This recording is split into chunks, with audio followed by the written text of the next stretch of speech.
Good morning all of you. कैसे हो आप लोग? और आई होप आप एग्ज़ाम की तैयारी बहुत अच्छे से कर रहे होंगे। भले ही पीपीएससी पोस्टपोन हो गया है, तो आपको जो बच्चे यहाँ एग्ज़ाम की तैयारी करने के लिए आए हैं या घर पर रह के कर रहे हैं, तो उनके लिए एक सुनहरा अवसर हो सकता है, क्योंकि ऐसा है ना कि लास्ट टाइम पे हम लोग जो भी तैयारी करते हैं वो प्रिपेयर अच्छा से हो जाता है। ठीक है, तो अभी क्या है, अभी जो समय हम लोगों को मिला है एग्ज़ाम देने के लिए, तो जितना हो सके टेस्ट लगाना है और अपना जितना हो सके रिवीजन मल्टीपल टाइम करना है बस। और अब इससे बीपीएससी आपका निकल सकता है। और क्वेश्चन ज़्यादा लगाने की कोशिश मत करिएगा। यहाँ जितने भले ही आप 145 150 तक भी आप अटैम्प्ट कर पाएँ, लेकिन वहाँ जा कर के आपको जो क्वेश्चन आ रहे हों सिर्फ वही करने हैं। बाकी कट ऑफ के अंदर आना है, हमको कुछ टॉप नहीं करना है प्रीलिम्स में। बाकी टॉप करना है मेंस में करिए, इंटरव्यू में करिए, क्योंकि रैंक वही डिसाइड होगा।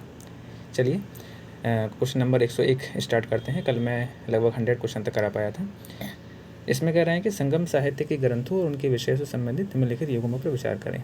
तेलक काव्यम द्वितीय संगम काल में रचित प्राचीन व्याकरण ग्रंथ, शलप्पाधिकारम महाकाव्य में पांड्यन राजा के विरुद्ध कन्नगी के प्रतिशोध का वर्णन, और मणिमेखले जैन भिक्षुओं के तपस्वी जीवन से संबंधित धार्मिक ग्रंथ, और तिरुक्कुरल चोल राजाओं के लिए एक विशेष सैन्य नियमावली से संबंधित कार्य।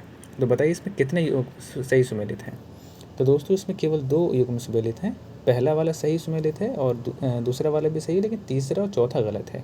क्यों? क्योंकि जो मणिमेखलई एक बौद्ध ग्रंथ है, जैन ग्रंथ नहीं है, तो इसलिए ये गलत हो जाएगा। ठीक है ना। ये सत्यनारायण द्वारा रचित यह ग्रंथ शिलप्पाधिकारम की अगली कड़ी के रूप में कार्य करता है। और इसमें केवलन और गणिका मध्वी की पुत्री मणिमेखलई की एक कहानी है, जो सांसारिक जीवन का त्याग करके बौद्ध दर्शन को अपना लेती है और प्रारंभिक तमिल समाज में बौद्ध धर्म के प्रसार को समझने के लिए सबसे महत्वपूर्ण ग्रंथों में से एक माना जाता है। ठीक है। अब स्टेटमेंट 4 क्यों गलत है? क्योंकि जो तिरुवल्लुर द्वारा रचित तिरुक्कुरम एक सार्वभौमिक दार्शनिक और नैतिक ग्रंथ है, जिसमें 3 भागों में व्यवस्थित किया गया है। जैसे इसमें आपका अरम है सदाचार और नैतिकता, पोरुल है राज व्यवस्था और भौतिक विज्ञान, भौतिक जीवन, और इनबम यानी कि प्रेम, इसका सैन्य रणनीतियों से या विशेष रूप से चोल राजाओं से कोई संबंध नहीं है।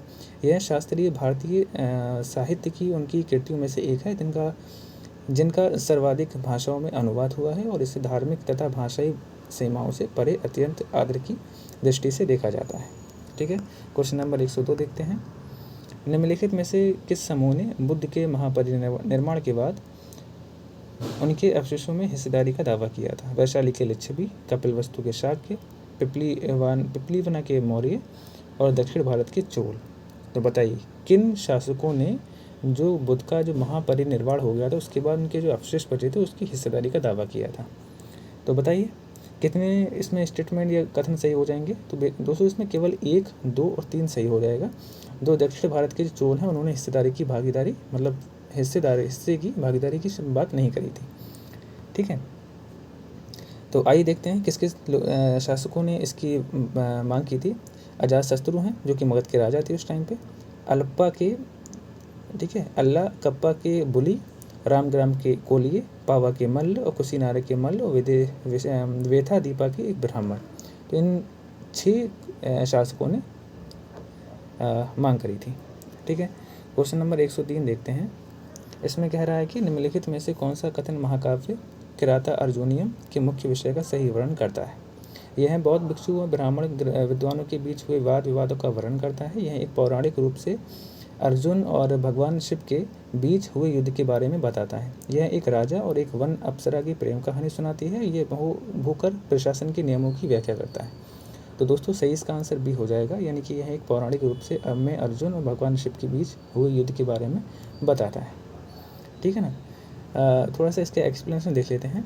इसमें क्या है कि जो संस्कृत कवि भारवी द्वारा लगभग 7वीं शताब्दी ईस्वी में ईसा पूर्व में रचित कीर्ता अर्जुनियम 6 शास्त्रीय संस्कृत काव्य में से एक है, और इसे संपूर्ण संस्कृत साहित्य परंपराओं में तकनीकी रूप से सर्वाधिक उत्कृष्ट कृतियों में से एक रूप में सराहा जाता है।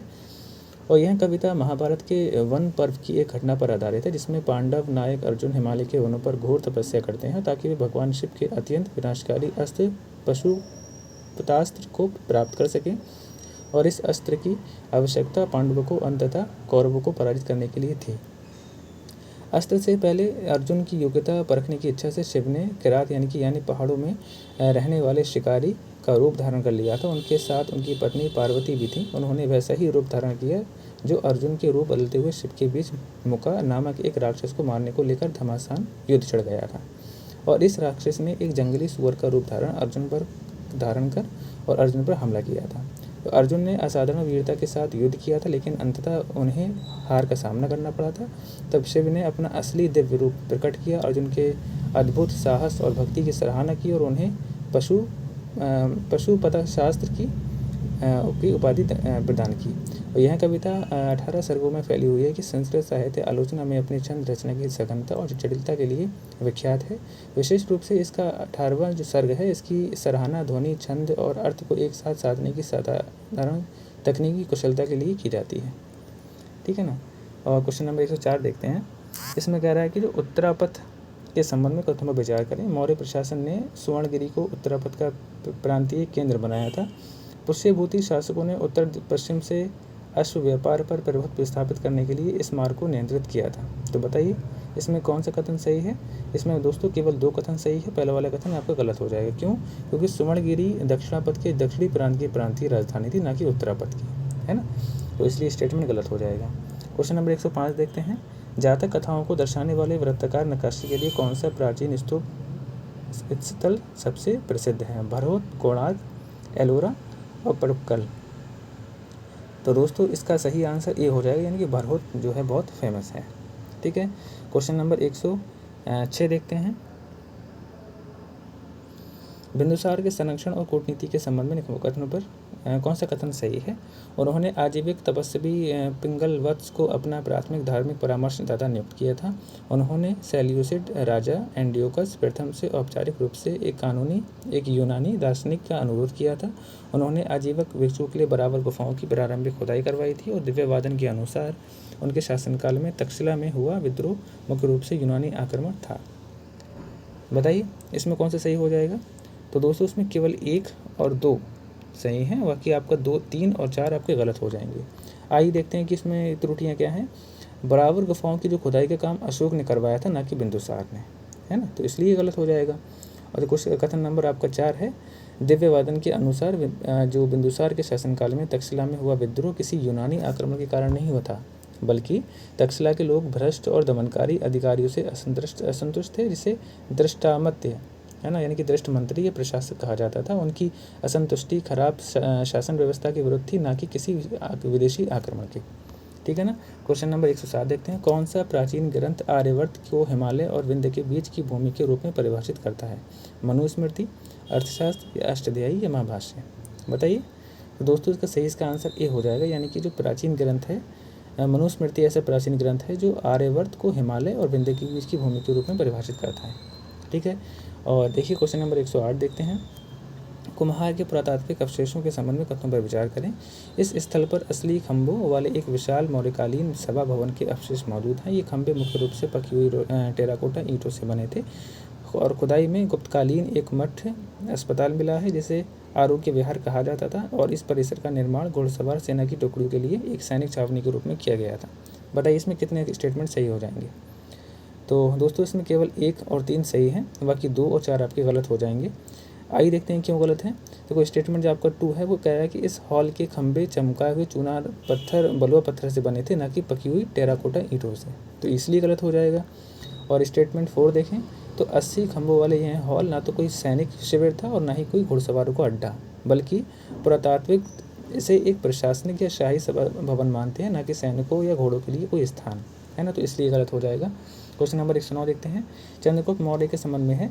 नंद वंश को सफलतापूर्वक उखाड़ फेंकने के लिए उसने हिमालय के राजा प्रवर्तक के साथ गठबंधन किया था और उनके शुरुआती सैन्य अभियानों ने उत्तर पश्चिम में बची हुई मैसेडोनियाई सैन्य टुकड़ों को व्यवस्थित रूप में पूरी तरह से समाप्त कर दिया था। शास्त्रीय बौद्ध ग्रंथ उनकी ऐतिहासिक वंशावली को शुद्ध वर्ण को मानते हैं। तो बताइए इसमें कौन सा स्टेटमेंट सही है? तो दोस्तों इसमें केवल 1 और 2 सही हो जाएगा। अब आपका स्टेटमेंट 3 है, आपका गलत हो जाएगा। आइए देखते हैं कि क्यों गलत है। यह बौद्ध ग्रंथ नहीं है बल्कि ब्राह्मणवादी पौराणिक परंपरा है जो कि चंद्रगुप्त के वंश को निम्न जाति या शूद्र मूल से जोड़ती है। इसमें उन्हें अलग अलग तरह से एक नंद राजा और निम्न स्थिति वाली स्त्री का पुत्र बताया गया है। बौद्ध ग्रंथ विशेष रूप से महावंश और दीपवंश इसके ठीक विपरीत मत रखते हैं और चंद्रगुप्त को पिपली वन के मौर्य क्षत्रिय कुल का बताते हैं, और इस प्रकार वे जानबूझकर उनके वंश को उसी क्षत्रिय समुदाय से जोड़ते हैं जिससे स्वयं बुद्ध संबंधित थे, है ना। क्वेश्चन नंबर आपका 110 है। इसमें कह रहा है बौद्ध धर्म के संबंध में है। इसमें कह रहा है कि 110 वाला कह रहा है कि निर्वाण नैतिक और आध्यात्मिक अनुशासन के माध्यम से दुखों से पूर्ण मुक्ति का प्रतीक है। सारनाथ में बुद्ध के पहले उपदेश को धर्म चक्र परिवर्तन के नाम से जाना जाता है। तो बताइए क्वेश्चन नंबर 110 का सही आंसर क्या हो जाएगा। तो दोस्तों इसमें 1 और 2 दोनों स्टेटमेंट सही हैं, सही इसका आंसर आपका सी हो जाएगा। क्वेश्चन नंबर 111 देखते हैं। इसमें महाभिन्न निष्क्रमण के संबंध में है। यह सिद्धार्थ गौतम द्वारा किए गए महान त्याग को संदर्भित करता है। यह घटना आध्यात्मिक सत्य की खोज में सिद्धार्थ के राजसी जीवन के परित्याग का प्रतीक है। ठीक है, तो दोस्तों इसमें दोनों स्टेटमेंट सही हैं, 1 और 2 दोनों सही हो जाएंगे। और क्वेश्चन नंबर 112 देखते हैं। इंडिका में मेगास्थनीज के विवरण के संबंध में है। उसने भारतीय जनसंख्या को 7 अलग अलग व्यावसायिक वर्गों में विभाजित किया था। उसने कृषि संपदाओं में गुलामी या दास प्रथाओं के व्यापक अस्तित्व को दर्ज किया है। उन्होंने उल्लेख किया है कि राजा सभी कृषि पर अंतिम स्वामित्व का दावा करता था। तो दोस्तों इसमें कह रहा है कि कौन सा स्टेटमेंट गलत है। तो 2 इसमें केवल स्टेटमेंट 2 गलत है, बाकी आपका 1 और 3 सही है। 2 क्यों गलत है? क्योंकि मेगास्थनीज ने स्पष्ट रूप से भारत में दास प्रथा के न होने की बात दर्ज की है और कहा है कि सभी भारतीय स्वतंत्र हैं और उनमें से कोई भी दास नहीं है। इतिहासकारों का मानना है कि यह उनकी एक गलतफहमी थी। प्राचीन भारत में दास प्रथा या बंधुओं या मजदूरों का जो रूप मौजूद था वह अपेक्षाकृत नरम था और इस कठोर चैटल स्लेवरी यानी कि संपत्ति के रूप में दास प्रथा से बिल्कुल अलग था, जिससे मेगास्थनीज प्राचीन यूनान में परिचित थे और इसी वजह से उन्होंने यह निष्कर्ष निकाला कि भारत में दास प्रथा का अस्तित्व ही नहीं है। क्वेश्चन नंबर 113 देखते हैं।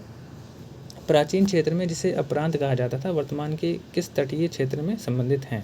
कोंकण, मालाबार, कोरोमंडल और सौराष्ट्र। तो दोस्तों इसका सही आंसर ए हो जाएगा, यानी कोंकण से संबंधित है। क्वेश्चन नंबर 114 देखते हैं। इसमें कह रहा है कि प्रथम बौद्ध संगीति के संबंध में है। पहली बौद्ध संगीति लोमश ऋषि की गुफा में आयोजित की गई थी। पहली बौद्ध संगीति भावी पीढ़ियों के लिए ज्ञान को उसके मूल रूप से संरक्षित करने की दिशा में किया गया पहला सुव्यवस्थित सामूहिक प्रयास था। तो बताइए इसमें कौन सा स्टेटमेंट सही है। तो दोस्तों पहला इस स्टेटमेंट आपका गलत हो जाएगा, केवल 2 इसमें सही है। पहला क्यों गलत है? प्रथम बौद्ध परिषद का जो आयोजन है 483 ईसा पूर्व में राजगीर यानी कि राजगीर की सप्तकर्णी गुफा में राजा अजातशत्रु के संरक्षण में हुआ था। यह आयोजन भगवान बुद्ध ने निधन यानी कि कुशीनारा में हुआ था उनका निधन के तुरंत बाद प्रथम वर्षा ऋतु के दौरान हुआ था, है ना। तो अब क्या क्या उन्होंने उपदेश दिए थे इतना जानने की आवश्यकता नहीं है, बस कहाँ हुई थी और इसका रीज़न क्या था, बस किसने इसकी अध्यक्षता की थी, बस इतना याद रखना है। इतना पूछता ज़्यादा डेप्थ में नहीं जाएगा। क्वेश्चन नंबर 115 देखते हैं। गुप्तोत्तर काल के ताम्रपत्र शिलालेखों में बार बार उल्लिखित उद्दरंगा, उपरिकर और वाद भूत जैसे शब्द प्रशासन के किस पहलू से संबंधित हैं? न्यायिक प्रक्रियाएं, कृषि राजस्व, सैन्य गठबंधन, व्यापार विनियमन। तो दोस्तों सही इसका आंसर बी हो जाएगा, यानी कि जो आपके उद्दरंगा, उपरिकर और वाद भूत जो शब्द हैं वो कृषि राजस्व से संबंधित हैं। ठीक है। क्वेश्चन नंबर 116 देखते हैं। ये आपको सही मिलान करने हैं। प्रथम बौद्ध संगीति, द्वितीय बौद्ध संगीति, तृतीय और चतुर्थ। तो बताइए इसमें सही आंसर क्या हो जाएगा। देखो दोस्तों इसमें आपका जो प्रथम बौद्ध संगीति है सब जानते हैं, मैंने अभी बताया था आपको कि राजगृह में हुई थी यानी कि राजगीर में, और आपका जो द्वितीय बौद्ध संगीति है वो आपकी वैशाली में हुई थी, और आपका जो तृतीय बौद्ध संगीति है वो पाटलिपुत्र में हुई थी, और चतुर्थ बौद्ध संगीति है वो आपकी कश्मीर में हुई थी। ठीक है ना। आइए क्वेश्चन नंबर इसका सही आंसर मिलान आपका ए हो जाएगा। और क्वेश्चन नंबर 117 देखते हैं। हाँ, एक मैं आपको चार्ट बता दे रहा हूँ। जो ये प्रथम बौद्ध संगीति है इसमें आपका स्थान क्या रहा था, कौन संरक्षक राजा था और अध्यक्ष कौन था। देखो दोस्तों जो प्रथम बौद्ध संगीति हुई थी 483 ईसा पूर्व में हुई थी। कहाँ हुई थी? राजगृह। संरक्षक अजातशत्रु था और अध्यक्ष महाकश्यप थे। और सेकंड बौद्ध संगीति थी वो 383 ईसा पूर्व में हुई थी। कहाँ? वैशाली में हुई थी।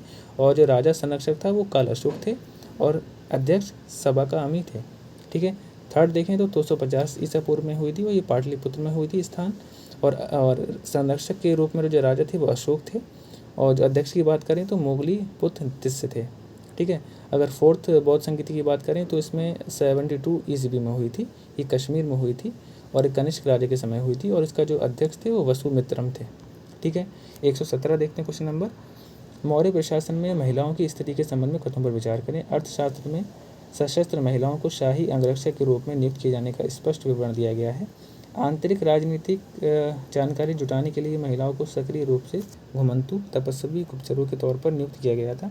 राज्य ने संरचनात्मक रूप से महिलाओं को राज्य संचालित कपड़ा बुनवाई कार्यशालाओं में भाग लेने से प्रतिबंधित कर दिया था। तो बताइए इसमें कौन सी स्टेटमेंट सही है। तो दोस्तों इसमें केवल 1 और 2 सही हैं, बाकी आपका जो थर्ड स्टेटमेंट है वो गलत हो जाएगा। आइए देखते हैं कि क्यों गलत है। मौर्य राज्य ने सरकारी वस्त्र कार्यशालाओं में महिलाओं को सक्रिय रूप से नियोजित किया था। विशेष रूप से विधवाओं, शारीरिक अक्षमता वाली महिलाओं, सांसारिक जीवन त्याग चुकी महिलाओं और आर्थिक संकट से जूझ रही महिलाओं को इन कार्यशालाओं में राज्य के उपयोग के लिए वस्त्रों का उत्पादन किया जाता था और इनकी देखरेख सुत अध्यक्ष बुनाई के अधीक्षक द्वारा की जाती थी। राज्य की कपड़ा उत्पादन प्रणाली में महिलाएं ही मुख्य कार्यबल हुआ करती थी, है ना। क्वेश्चन नंबर 118 देखते हैं। बिहार का कौन सा प्राचीन क्षेत्र चंपा नदी द्वारा मगध से अलग हुआ करता था। अंग, वज्जी, मिथिला या कौशल।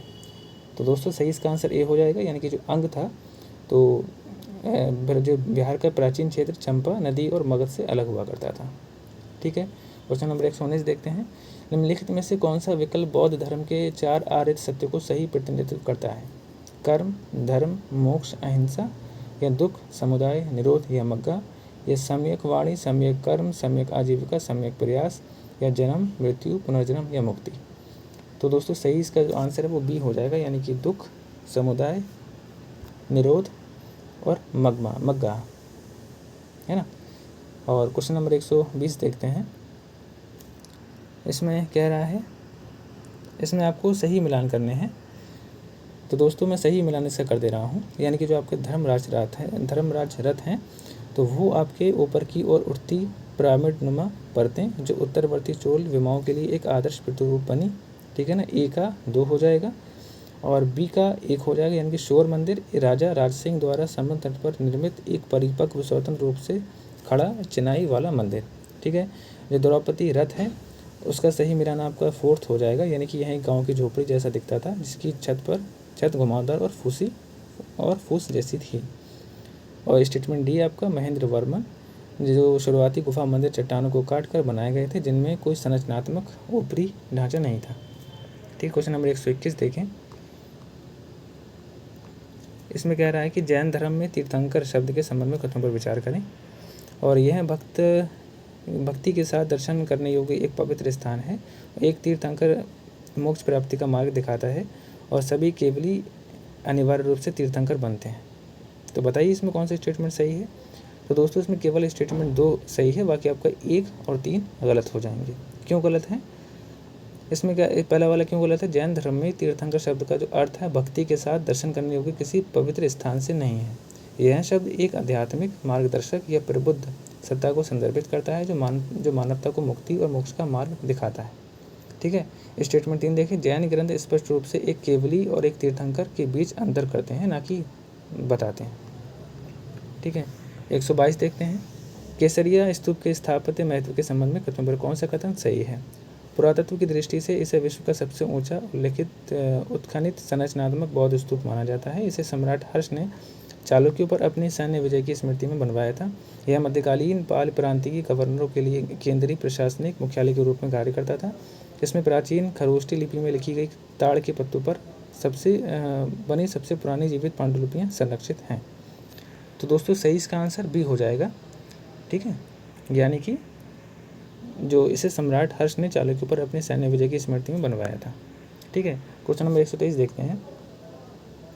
इसमें है कि संगम साहित्य में एट्टकाई और पट्टू संग्रहों के लिए प्रयुक्त सामयिक शब्द क्या है। मिल कनक्कू या किला कनक्कू या शिलापादिकारम या तोला कापियम। तो बताइए इसमें सही इसका आंसर ए हो जाएगा, यानी कि मेल कनक्कू हो जाएगा सही शब्द। क्वेश्चन नंबर 124 देखते हैं।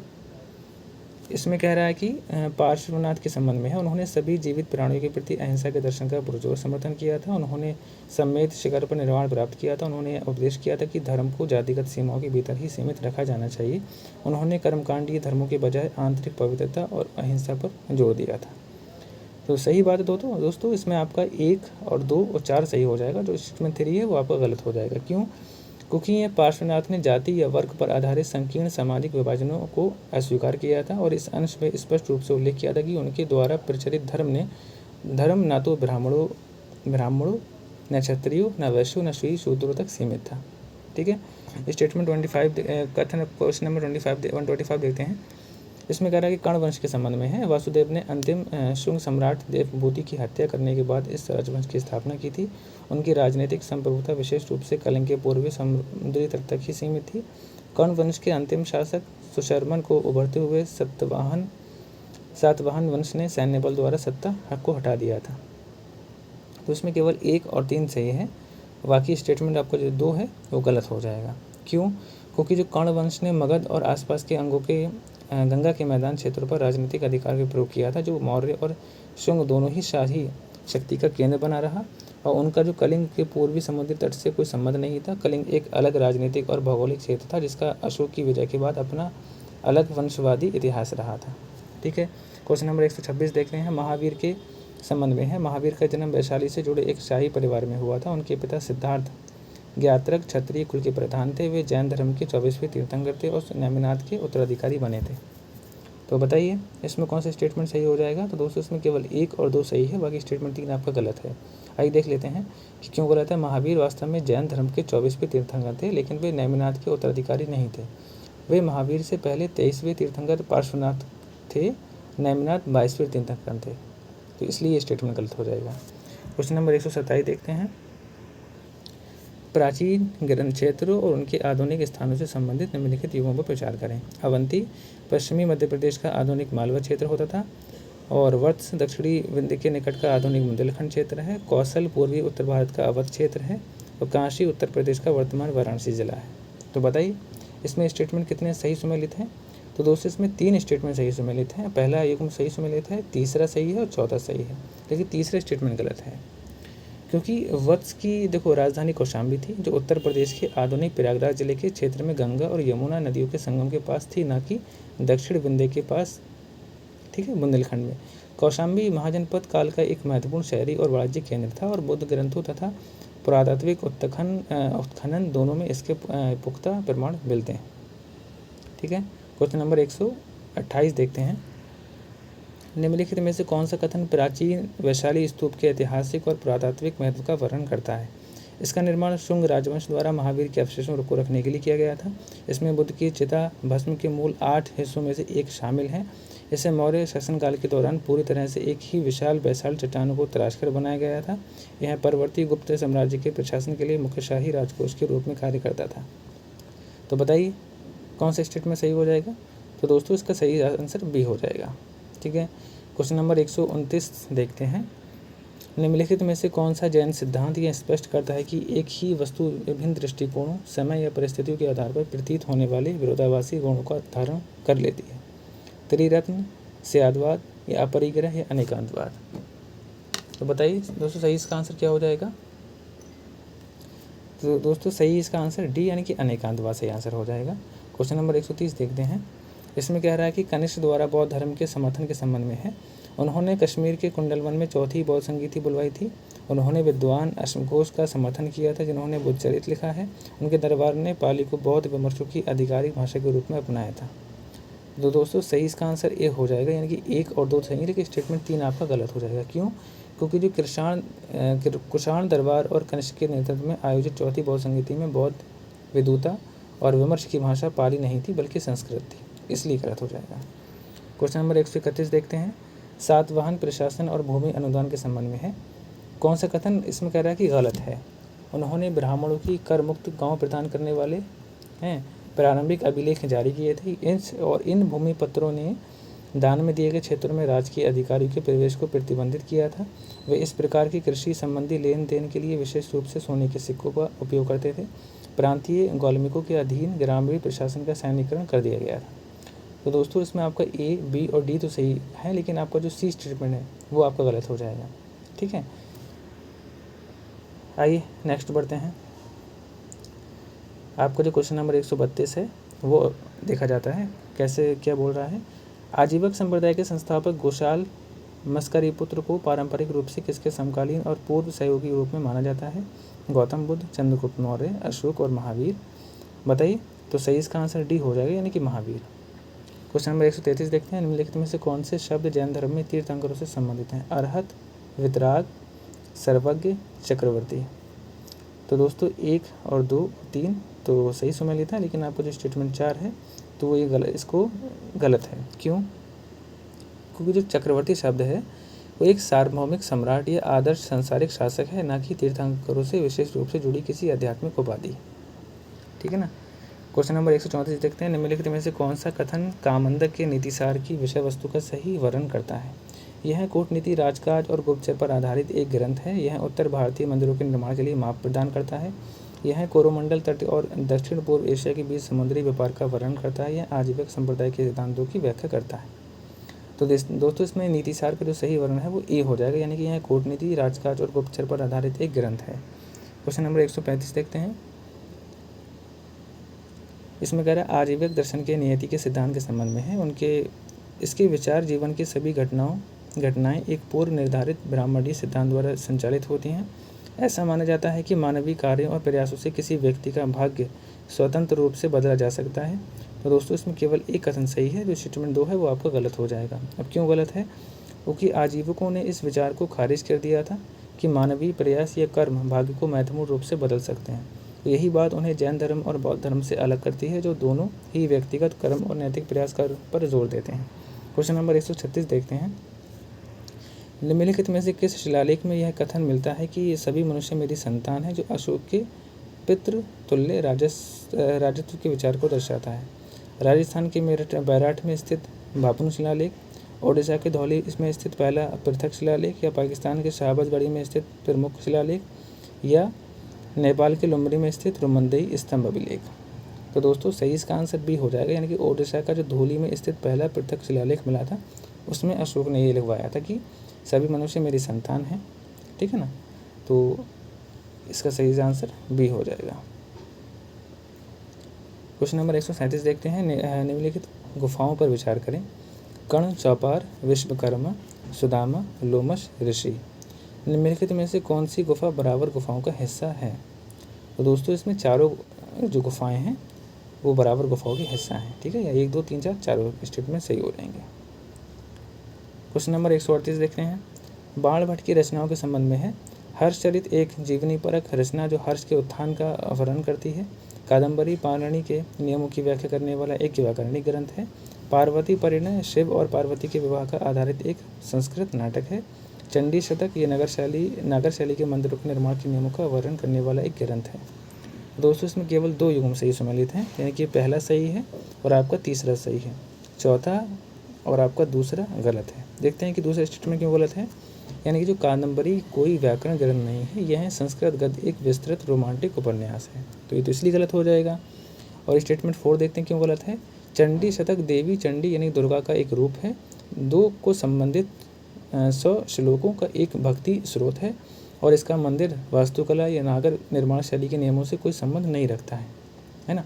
क्वेश्चन नंबर 139 देखते हैं, निम्नलिखित में से कौन सा कथन वैदिक विद्वान घोषा के योगदान का सही वर्णन करता है? उन्होंने गुप्त काल के दौरान मंदिर वास्तुकला पर शुरुआती ग्रंथ लिखे थे। यह एक ब्रह्मवादिनी थी जिन्होंने ऋग्वेद में शामिल सूक्तों की रचना की थी। उन्होंने सिकंदर के विरुद्ध नंद साम्राज्य की सैन्य रणनीतिकार के रूप में कार्य किया था। उन्होंने यूनानी खगोलीय ग्रंथों का तमिल में अनुवाद किया था। बताइए इसमें कौन सा सही डिस्क्रिप्शन कर रहा है वैदिक विद्वान घोषा के बारे में।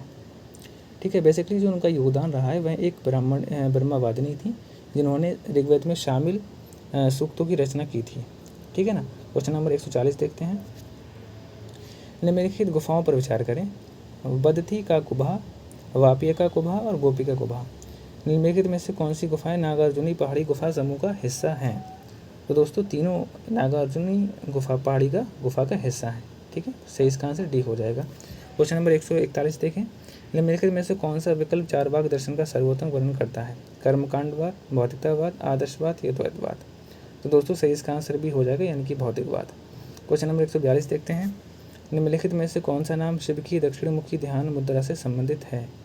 अर्धनारीश्वर, नटराज, महादेव या दक्षिणामूर्ति। दोस्तों सही इसका आंसर डी हो जाएगा, यानी दक्षिणामूर्ति।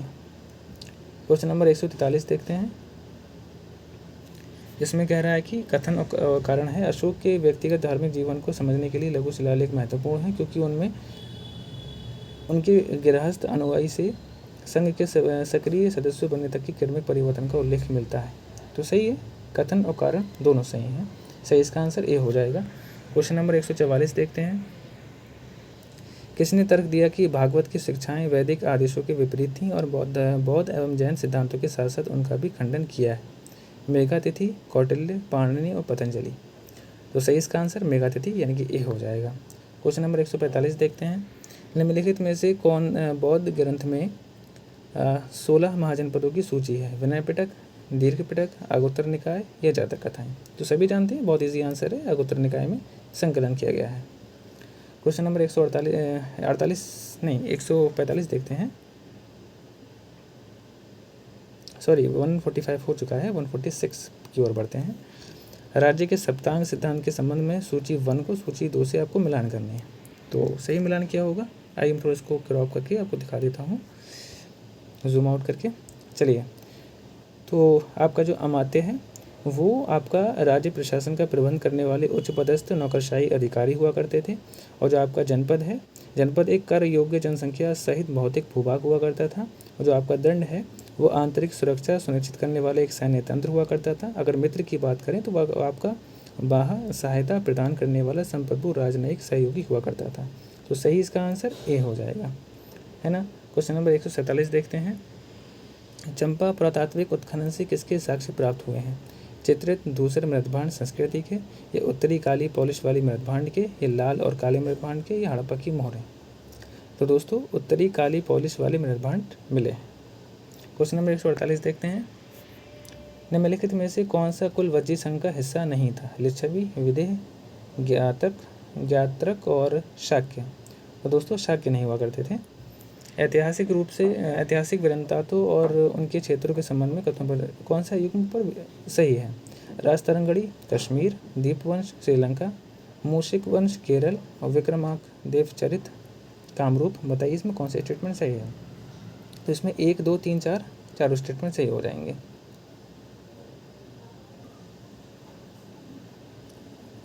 दोस्तों चारों नहीं, लेकिन इसमें आपका 1 और 2, 3 स्टेटमेंट सही समझ था, लेकिन चौथा स्टेटमेंट गलत है। क्यों? क्योंकि इसमें जो आपका थर्ड स्टेटमेंट है, फोर्थ स्टेटमेंट है, क्योंकि विक्रमांक देवचरित की रचना कश्मीरी कवि विल्हार ने की थी और यह दक्कन में कल्याणी के पश्चिमी चालुक्य राजा विक्रमादित्य 6 के जीवन की उपलब्धियों का गुणगान करता है, न कि कामरूप के किसी शासक का। कामरूप वर्तमान असम में एक अलग राज्य हुआ करता था जिसका इस ग्रंथ से कोई संबंध नहीं है। 150 देखते हैं, लास्ट क्वेश्चन है ये। निम्नलिखित में से कौन सा प्राचीन मल्ल शासकों की राजनीतिक व्यवस्था का सर्वोत्तम वर्णन करता है? वंशानुगत राजतंत्र, मंत्री परिषद सहित एक राजा का शासन, कई सरदारों का शासन, या धर्मतांत्रिक पुरोहित शासन? तो दोस्तों सही इसका आंसर सी हो जाएगा, यानी कई सरदारों का शासन। चलिए दोस्तों, वीडियो को अब अंत में वीडियो को लास्ट करते हैं और बताइए वीडियो किस तरीके से मैंने बनाई है। आपको लगता है कि मैं कुछ में कुछ कमी रह गई, कोई त्रुटि हो तो उसको आप मुझे बताइएगा कमेंट सेक्शन में। और आगे मैं टेस्ट कौन सा लेकर के आऊँ ये भी आप मेंशन करिएगा। और टेस्ट के साथ साथ आपको लगता है कि बीपीएससी तो अभी पोस्टपोन हो गया, काफ़ी समय है, तो कुछ टॉपिक अगर आपके ऐसे हों जो वीक हों तो मुझे आप बताइएगा, चाहे वो बिहार स्पेशल हो, ठीक है, चाहे आपका साइंस के टॉपिक रहे हों, चाहे आपका पॉलिटी, ज्योग्राफी, इकोनॉमी, जिसके भी रहे हों, मैं सारे टॉपिक को आपको करा सकता हूँ। तो बस आप मुझे कमेंट सेक्शन में बताना कि मुझे अब कौन सा टेस्ट या फिर कौन सा टॉपिक का वीडियो लेकर के आना है, ठीक है। चलिए तब तक के लिए बाय बाय, अपना ध्यान रखिएगा और एग्ज़ाम को और अच्छे से प्रिपेयर करने की कोशिश करिए, क्योंकि हमको जो टाइम मिला है उसको टाइम को बहुत अच्छे से यूटिलाइज़ करना है।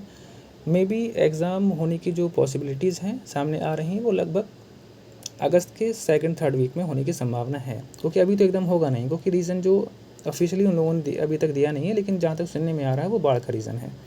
अब जानते हैं बिहार एक ऐसा राज्य है जिसमें आपके 38 ज़िले हैं, जिसमें से लगभग 28 ज़िले बाढ़ से प्रभावित रहते हैं और जिसमें आपका जो 15 ज़िले हैं वो ज़्यादा संवेदनशील हैं, क्योंकि वहाँ पे ख़तरा ज़्यादा बना रहता है, ठीक है ना।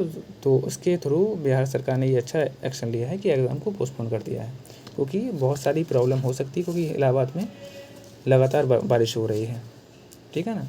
तो बेहतर यही होगा कि अभी आपको जो समय मिला है जितना हो सके रिवीजन करिए, टेस्ट लगाइए, जो टॉपिक आपके वीक हों या रह चुके हों तो उसको स्ट्रॉन्ग करने की कोशिश करिएगा। क्योंकि ये आप चीज़ भूल जाइए कि आपका कोई एक सब्जेक्ट मान लीजिए वीक है तो एग्ज़ाम की पॉसिबिलिटीज़ है कि आपका ना हो। मैं नेगेटिव नहीं बोल रहा हूँ, लेकिन मैं सच्चाई से आपको रूबरू करा रहा हूँ। ठीक है, चलिए, बेस्ट ऑफ लक, अच्छे से पढ़िएगा।